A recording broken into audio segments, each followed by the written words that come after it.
Your life as every rank on the FBI's most wanted list by strangely ironic guy. Make sure you subscribe to him. He's kind of an underrated creator. And yeah, we're just gonna get into it, bro.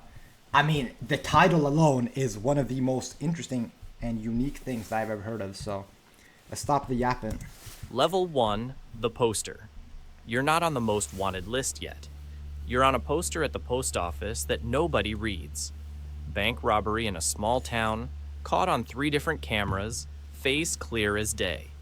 You wore a hoodie but forgot about the angle from the teller's station. Amateur hour. The FBI opens a case because it's a federal crime, but you're just a number in the system. One agent gets assigned, part-time, along with 40 other cases he's juggling. He'll check the databases, run your photo through facial recognition, send some emails to local police departments. Then, he'll move on to something more pressing. You've got maybe 3 weeks before anyone seriously looks for you.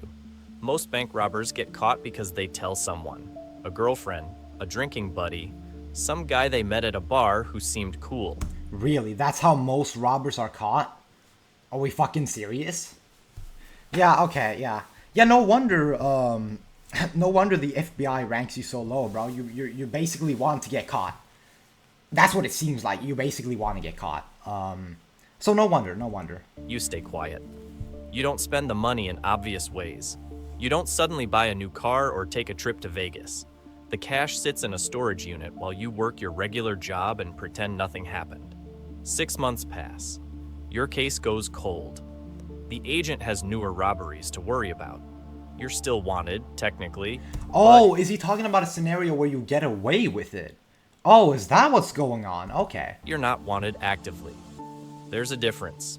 You could live like this for years if you're smart. Some people do. Level 2. Low-key, in this position, you take your money and you invest it, okay? Any huge sum of money that you get, whether from a bank robbery or from, I don't know, YouTube or anything, right? Invest the money, please, okay? It's not complicated to buy stocks and funds, okay? Just watch like a small tutorial, put all your money into that, you're gonna thank me later, okay? That's the strategy, I swear to God. The regional thread. You hit 3 more banks. Different cities, same state, similar method. Now there's a pattern, and patterns get attention. The FBI creates a task force. Small one, just 4 agents, but they're focused entirely on you. They call you the Hoodie Bandit in internal reports because nobody knows your actual name yet. Local news picks up the story. Your photo goes out on social media. Tips start coming in, most of them useless. People see you everywhere. You're in Ohio. I like how all of these guys he's drawing are just, they have no emotions whatsoever. In Florida and Montana simultaneously, according to witnesses who are absolutely certain. The task force filters through the noise, looking for the one tip that's real. You make your first serious mistake. You use your phone near a bank you're scouting, just checking Google Maps, nothing illegal, but your phone pings a tower. The FBI doesn't have your number yet, but they have data from every phone that was in that area during your surveillance window. That's 3,000 phones. They'll narrow it down. The list gets shorter every time you scout a location. You don't know this yet. You think you're being careful. You vary your targets, change your appearance slightly, never hit the same region twice in a row. But digital exhaust is piling up in databases you can't see. The net is tightening, and you won't feel it until it's already closed. Level 3. Yeah, that's low-key why you shouldn't commit crimes, bro. Because, like, it's not only about, like, not getting caught on cameras and, you know, there not being witnesses around. There is so much that you have to worry about. Like, you leave one fingerprint, over. Your life's over. You ping one tower, bro, boom. Like, you have to be so unbelievably careful. It's ridiculous. It's genuinely ridiculous how hard it is to commit, for example, murder and get away with it these days. Like, back in the day, sure. But now it's like genuinely impossible, bro. Unless you got Dexter Morgan level intelligence. I ain't gonna lie, if you got Dexter Morgan level intelligence, you might be able to pull it off. Federal priority. You graduate to violent crime. A robbery goes wrong. Security guard pulls a weapon. You pull yours first. He survives barely, but now you're not just a thief. You're an attempted murderer. Everything changes. The task force triples in size. Your case gets a Damn. dedicated intelligence analyst who does nothing but build a profile of you. And this is attempted murder. This is attempted murder. He didn't even die. And you already have all of these people after you, bro. For attempted murder. Imagine committing homicide. Imagine committing homicide. Yeah, it's over. It's over. What are you talking about? You're like, it's probably going to take a day max. Where you strike, when you strike, the gaps between crimes, the geographic pattern that you think is random but isn't. Humans are terrible at randomness.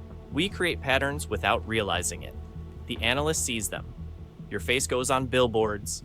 Crime Stoppers offers a $25,000 reward.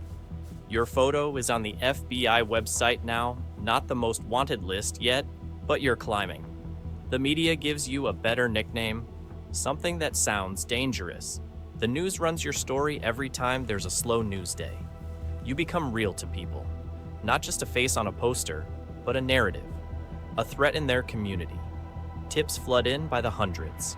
One of them is your ex-girlfriend who recognized your hands in the surveillance Bro, footage. why is it always the ex-girlfriend, bro? It's like he's trying to say something. He's trying to send a message here. Like, don't trust them, bro. She didn't know it was you at first, but then she saw the way you hold a gun, the stance, and something clicked. He's basically saying, yeah, don't trust any exes, bro, because they're going to rat you out. Which makes sense, but I mean, a friend could do the same. FBI is at her door within hours. Level 4. The manhunt begins. They know your name now. They know where you grew up, where you went to school, who your family is. Agents interview your parents, your siblings, your former co-workers. Everyone you've ever known gets a visit. Some of them cooperate. Some of them don't. Your mother cries and says she doesn't know where you are, which is true. Your brother says nothing and closes the door. The FBI freezes your bank accounts. They monitor your email, your social media, every digital footprint you've left behind. They track down your known associates and put surveillance on them, hoping you'll make contact. You've been smart enough not to so far, but isolation is its own kind of prison. You're sleeping in motels, paying cash, using fake names that won't hold up under real scrutiny, but work fine for a clerk who doesn't care. You're in Missouri, or maybe Arkansas, somewhere in the middle of the country where you can disappear into small towns that don't ask questions. You grow a beard, lose weight from the stress, start to look different from your photos, which helps. But you're running out of money, and that means you'll need to hit another bank soon. The preparation takes 2 days. You scout a target in a Damn, town dude. so small it doesn't have a traffic light. Population 800. One Yeah, I bank. didn't even think of that. How are you even supposed to, like, if they can just freeze your fucking bank account? Bro, like, I'm not gonna lie. It's like, genuinely, how are you supposed to, like, commit crime in the Big 26? How? Like, unless this is the life you want to live, and this is the best case scenario, like, this is assuming you get away. Bro, look at this. Not only are you living your life in isolation and living in a dirty ass, musty, dusty ass crib, look at the... You're making nothing. You're not even making anything, bro. You're not making any money. And by the way, is this still attempted murder? Is this still attempted murder? Have we even gotten into real murders yet? 2 employees. The kind of place where everyone knows everyone, which makes you visible, but also makes the FBI presence unlikely. They're focused on cities. You're betting on that. The robbery takes 4 minutes. You walk in at opening, mask on, gun out. The teller is 60 years old and shaking so hard she can barely open the drawer. You take $12,000. Not enough to run forever, but enough to buy time. You're back in your car before anyone thinks to call the police. 3 counties away before the local sheriff even gets the description. But something went wrong. The bank had a new security system installed last month. Facial recognition that captured your eyes, your gait, the specific way you moved through the door. The footage uploads automatically to a federal database. The match comes back in 17 minutes. The task force Bro. knows where you are. Not exactly, but close enough. Within a 100-mile radius, they mobilize everything. Helicopters, roadblocks, local police departments coordinating across state lines. Your phone, the burner you thought was safe, pings a tower outside the town. They triangulate your direction. The radius shrinks to 50 miles, then 20. You don't know any of this is happening. You're driving the speed limit on back roads, thinking you got away clean, thinking you bought yourself another month. The first roadblock appears on Highway 63. You see the lights a quarter mile ahead and turn off before they spot you. Your heart rate spikes. That wasn't random. They're looking for you specifically. You ditch the car in a grocery store parking lot and walk into the woods. It's January. Temperature in the 20s. You're wearing a jacket meant for autumn, not winter. You have the 12,000 in a backpack, a handgun, a bottle of water. No plan beyond getting distance between yourself and the road. The woods are dense. Oak and pine, the ground is frozen. You move fast at first, then realize speed doesn't matter if you don't know where you're going. You slow down. Try to think. The next town is 15 miles north. Bro, at this point, you gotta turn into a caveman and just start a fucking civilization here. That is your best chance at this point. I also like this video because it really separates fiction from reality. Like, you can't just commit a crime, or, well, in this case, like a robbery, and then, like, you know, go back to normal life. Like, realistically speaking, assuming you're this lucky and you don't get caught, this is where you're at. This is where you're at, bro. In the fucking forest. Bro, you have to start a civilization. That's your only option right now. That by nightfall, I feel like a lot of, like, shows, you know, like action films and stuff like that, like, they will, or like even animes, like, they will portray like smart characters that can, like, you know, avoid all of this. But like, if you try to be like them and you were actually smart and you were lucky and you somehow managed to get away, like, this would be you still. Like, this is still not a good look. push. Find a motel. Figure out the next move. But your feet are already going numb. Level 5, the fugitive. You survive 3 days in the woods. How? Temperatures drop to single digits at night. You build fires that you extinguish before dawn. Terrified the smoke will give you away. You ration the granola bars you bought at a gas station, eating half of one per day. The water bottle freezes. You melt snow in your hands and drink it, knowing it's dropping your core temperature, but having no choice. On the third night, you see lights through the trees. A farmhouse, isolated.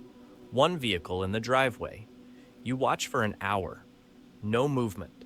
No signs of life beyond a light in the kitchen. You need warmth, need food.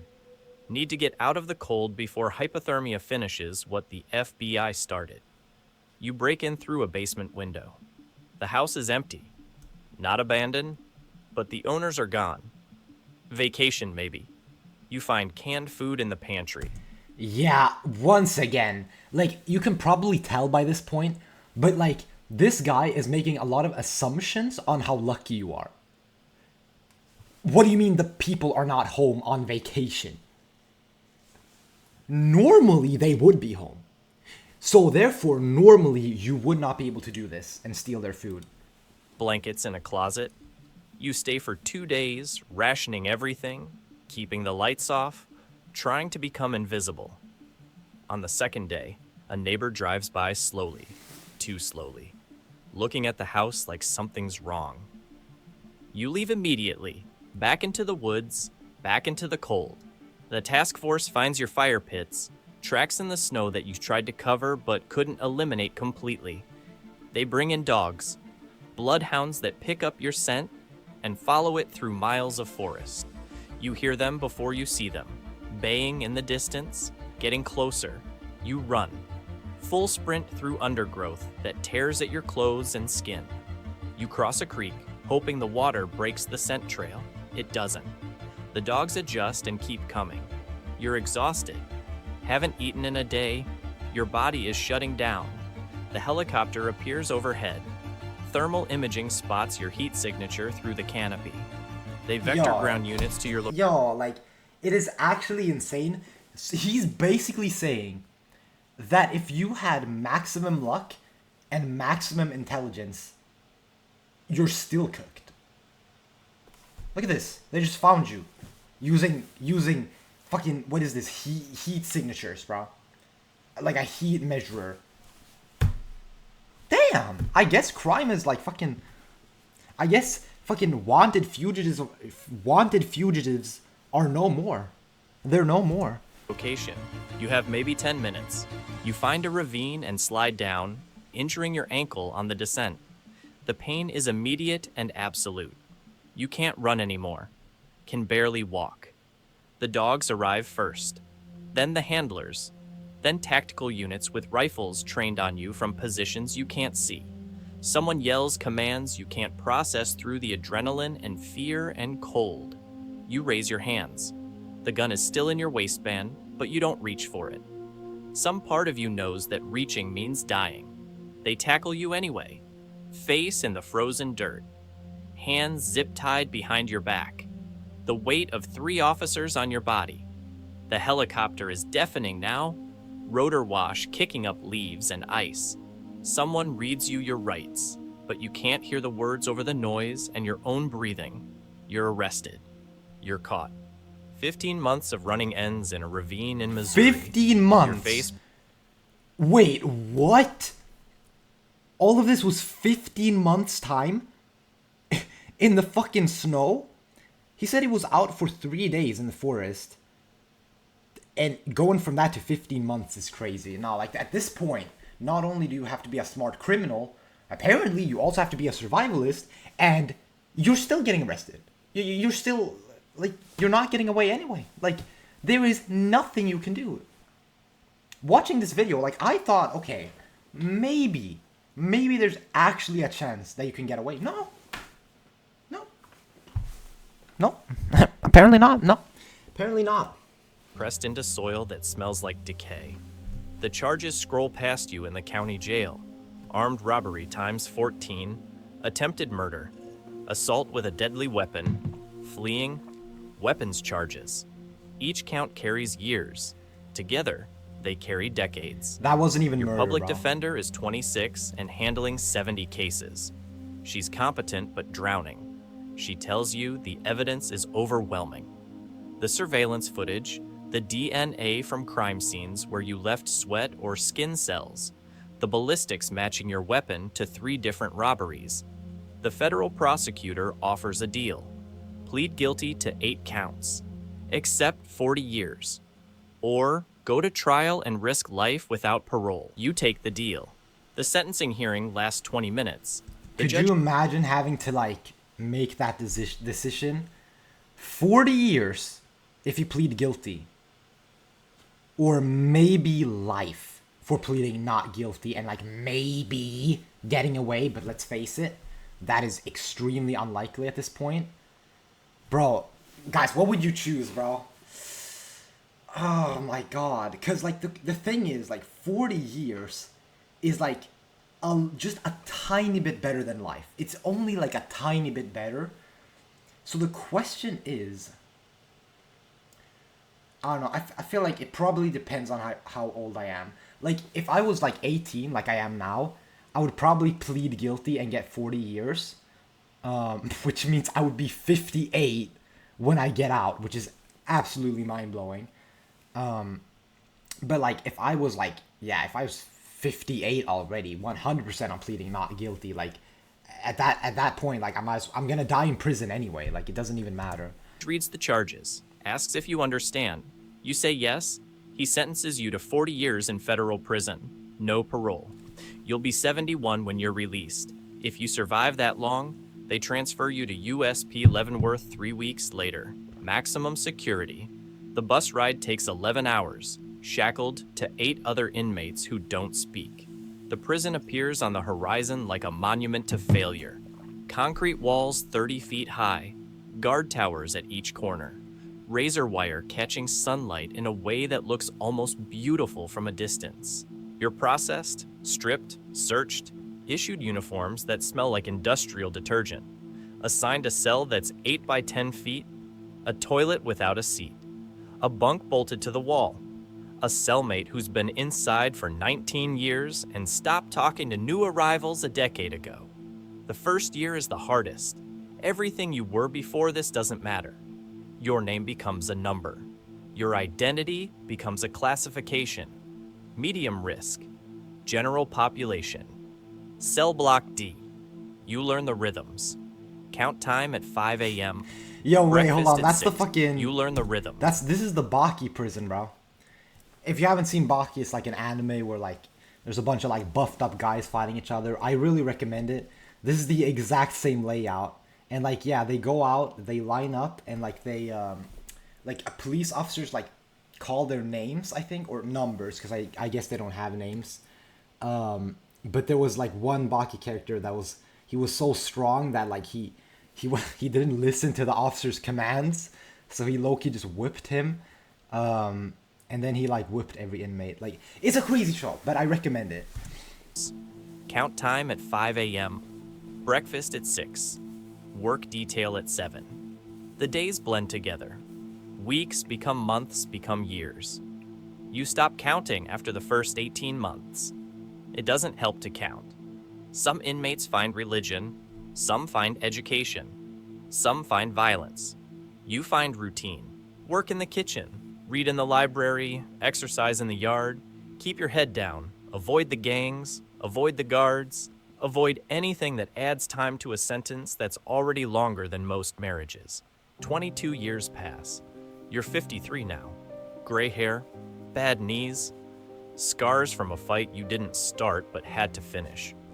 Your mother died while you were inside. Your brother stopped writing after year 7.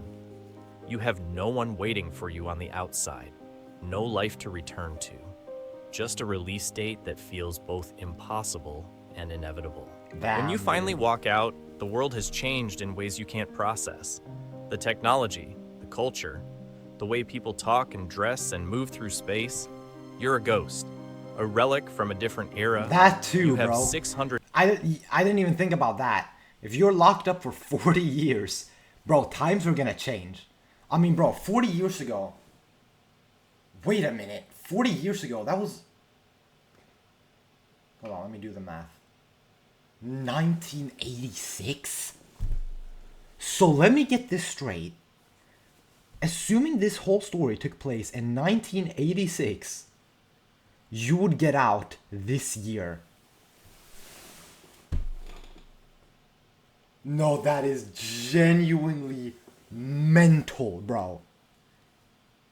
You wouldn't even know what a phone is. You would look at this thing like it's a demon, like it's possessed. I'm not gonna lie, guys. Don't commit crime. Like, this is the worst punishment I have ever seen. You are getting caught, you are getting arrested, and you are getting at least 40 years, bro.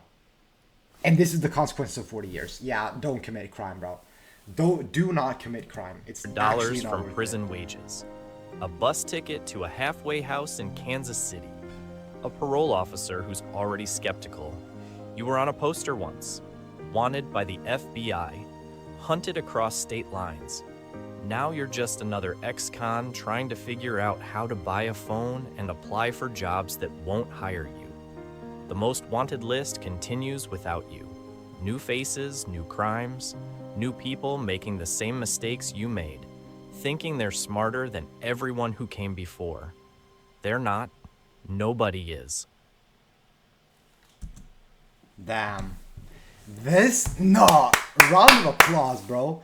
This is a good fucking video. My god. Holy. This was a good video.